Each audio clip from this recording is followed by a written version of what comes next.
Alin ang better sa dalawa? Marami nagtatanong nito, no? 361 degree Joker 1 or 361 degree AG5. Main shoes ni Nikola Jokic, main shoes ni Aaron Gordon. Napakahirap talaga pagpilian kasi for me, parang pantay itong dalawa, no?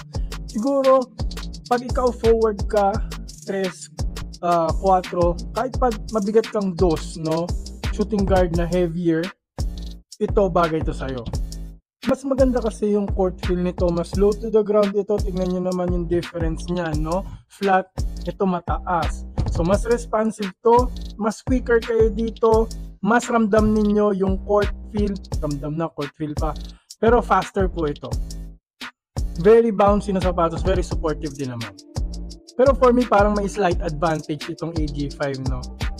Pang sentro po talaga to, kung ako yung tatanungin. For bigs, kasi napakaganda ng impact protection. Hindi to kasing bouncy nito, pero okay lang, nandun pa rin kasi Energy X naman yung foam nito. Ayan. Pero mas supportive kasi ito ng konti. Tingnan nyo naman yung mga TPU na yan, no? For me, parehas sila sa traction, pero nakakalamang na naman yung AG5 para sa akin ng konti dahil pwede ito sa outdoors. Pero guys, kahit alin naman sa dalawa, panalong-panalo na kayo. Wala na kayong tapon dyan. Almost same price din yung dalawa. Okay, mag-alala, maglalagay ako ng link dyan sa Yellow Basket. I-click nyo na yan now na para matry nyo na ito. On sale po siya ngayon. Go na, click the link na.